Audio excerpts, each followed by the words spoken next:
Okay, guys, so this is the last topic that we're going to discuss in 7.7, and it's compound interest. And this really comes into play when you're talking about bank accounts, essentially. So different accounts, and this is something that you'll find as you become more of an adult and you start to invest money in things, but different accounts have different rates, and they also have different amount of time in which that money compounds on itself. So how frequently the rate is being applied. Essentially, everything we've done so far, all of your application problems, were basically annual rates. So this formula that I'm about to give you is really no different from the one we've been using. In this formula, we just had n equal 1. And now we're going to do problems where n could be something else. How are you going to know that it's a compound interest problem? It should say compound it somewhere in there. And when it comes to the test, it's going to be a separate section. And I will provide you with the formula for that as well. So it shouldn't be too difficult to figure out that that's what it is. I'll talk about some of the difficult things that we'll find with compound interest. So a lot of these things are the same. C is still your initial amount, your initial value. R is still your rate.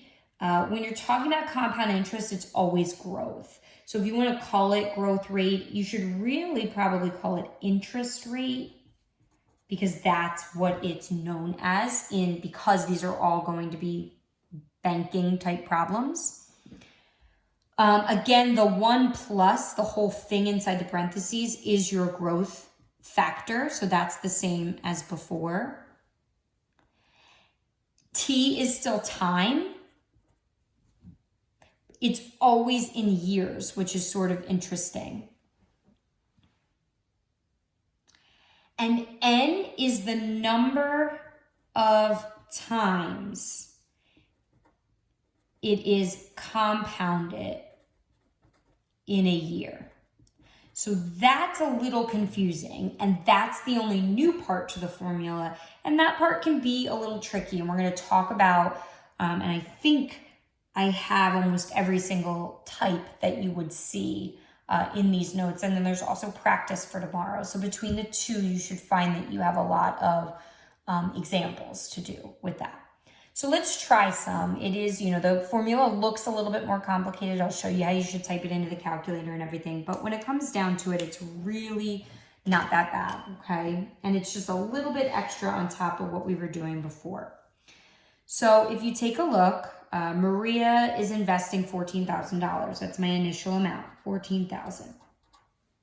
6% interest rate. So remember with R, you don't type in R as a 6 if it's 6%. So if you need help, you can take that interest rate, you can divide it by 100, and that will tell you how you need to type it into your formula. It has to be typed in as a 0.06. Now it says compound it monthly. So what that means is January, the 6% is going to be added. February, the 6% is going to be added. March, the 6%. Every month of the year, the 6% is going to be applied. So when you think about it in terms of N, the number of times it's compounded, if it's done every month, how many times in the year is it going to be compounded? 12. There's 12 months in a year. Every month it's happening. So if it happens monthly means 12. How much money will there be after 10 years is my T value. So I'm building my formula here. I have 14,000, 1 plus my rate. Don't forget to write it as a decimal, but this time the rate is going to be over N. And then your exponent is N times T. So I'll show you how I'm going to type this in. Again, you want to do PEMDAS. So you want to do your parentheses first, raise to the exponent, then multiply. But inside my parentheses, I have a quotient here, right? So what I want to do is divide that first. 0.06 divided by 12, add my 1, raise it to whatever this product is. Now, chances are you can do that multiplication in your head. If you can't, you can just type in 12 times 10. If you're on a newer calculator, an older calculator, you might have to put those in parentheses. And then take that and multiply by your initial value, my 14,000. It's always going to go up. I told you it's always increase, growth, right, for compound interest. And it's money, so 2 decimal places. Let's try some more. You put $125 into account. That's my initial value. It earns 2% interest compounded yearly. So 2%, 2 divided by 100. So my R value is 0.02. Compounded yearly. So every year it's only happening once. My N value is 1. This is basically like we never learned compound interest. This is just an exponential growth application. How much will you make in 5 years? I'll show you with the N equals 1 putting it in, but you'll see it's no different. So I have my initial value, I have my 1 plus my rate divided by 1, so that's not going to change that value at all. That's why it's just 1 plus R like it was before. And then in my exponent, I have 1 times 5, which is just 5. So you can see how if it is compounded yearly, which means once a year, that I'm not seeing any change in my exponential growth function. So take my rate, add it to 1, raise it to the 5th, multiply it by my initial value. I get $130.01. So let's do a couple more where I have a couple more monthlies and then I have a new word for you. Paul invests $400, that's my initial amount, into an account. Here's my interest rate. Again, be careful with your interest rate, 5.5 divided by 100, so it's 0.055. Compounded monthly, that means N is 12. Because in a year, it's going to happen every month, which means it's going to happen 12 times. How much is it worth after 8? 8 is my T value. Let's plug everything into my formula. 400, 1 plus my rate on top of N. Raise that whole growth factor to N times T. Again, best way to plug it into my calculator. Do your rate, which, by the way, if I just type that into the calculator, I can just do divided by, because it's already there, whatever N is. Add your 1, raise it to the 12 times 8. So again, if you can't do it in your head and you want to type it in, times 400, my initial value. So I get $620.46. Money always rounding to the hundredths place.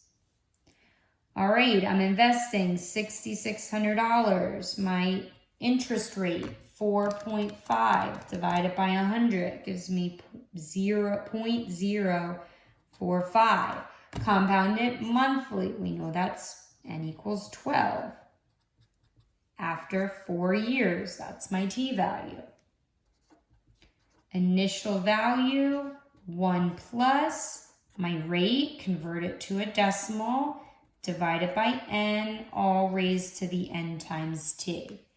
How do I type this in? Take your rate, divided by 12, add 1, raise it to the 12 times 4, times 6,600, my initial amount.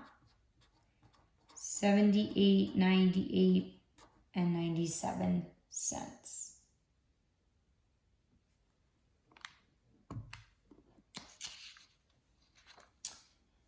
Five and 6, you'll notice a change, a new word here, quarterly.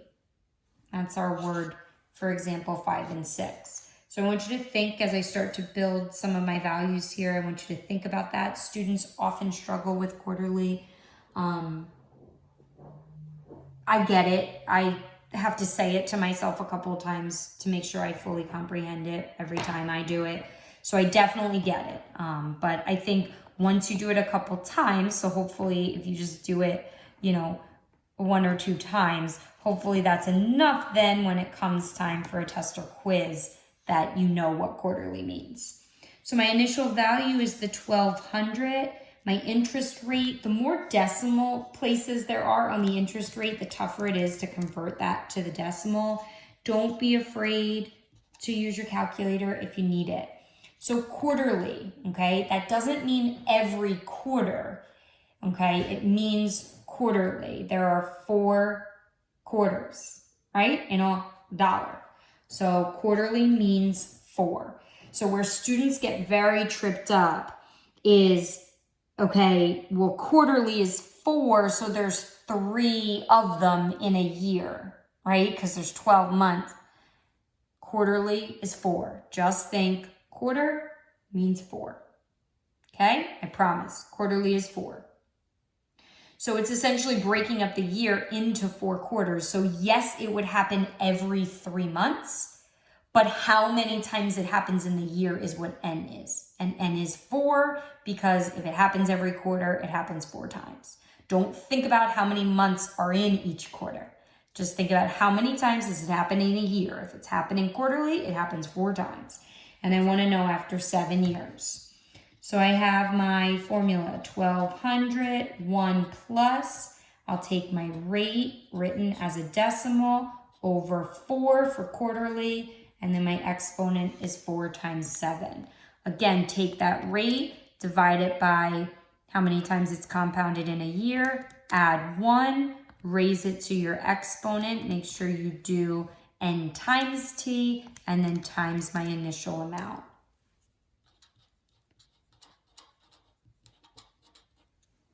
I get $1,789.54. Let's try another quarterly one, and then I'm just going to talk to you about some of the other options that you might see. My initial amount. Okay, so this one's interesting because if so far you've just kind of been scanning through the problem and pulling those numbers, I tried to trick you with this last one just in terms of how it's worded. This is not your initial amount, so you have to make sure you're actually reading. Brooke is saving money for a trip to the Bahamas. This is how much it costs. She puts $150 into a savings account. That's her initial amount. The savings account pays a 7.25% interest rate, so 7.25 divided by my 100 to give me my R value. It's compounded quarterly, which means N is 4. Does she have enough money after 4 years? So I'm going to plug all this in, see how much she's going to have, and see how it compares to the $295.99 that she needs. Her initial amount that she put in was $150. Her rate is a 7.25 rate, written as a decimal. Compounded quarterly means divide by 4. 4 times 4 in my exponent because it's 4 years later. Divide your rate by 4 because it's quarterly. Add 1. Raise it to the 16th in this case. Multiply it by your initial amount. Unfortunately, Brooke will only have $199.94. So if I leave my answer like this, am I good to go? I'm getting 100 on my test? I don't think so. It says, will she have enough money? Explain. So no, she will not. Because, oh my goodness gracious, because she will only have $199.94 after 4 years. You want to make sure that on problems like that you're not just, in that mode and not really thinking and calculating things and doing the problem, but you're just kind of being a robot. You get your number and you walk away. You don't want to do that. It's not worth it. So just to kind of give you the rundown, you have monthly. For monthly, N is 12. Quarterly would be 4. We talked about that. If it's yearly, You can think of it just like a regular exponential growth problem, or you can plug in 1 for n. The other one that you might see is semi-annually or biannually. It's the same thing. Both of them twice in a year. Okay, so semi-annually or biannually means twice in the year, so n equals 2. I mean, I could give you any rate, essentially, any n value if I said every so many months. Those are very tricky because those are not your n values. That's kind of what I was saying before. If you compound every 3 months, that's the same as quarterly. N is 4, but you would look at it and you would think n is 3. So these are really the ones that I would say you might see. I can't really think of any others that would come up. If they do, they'll come up tomorrow and you can ask questions.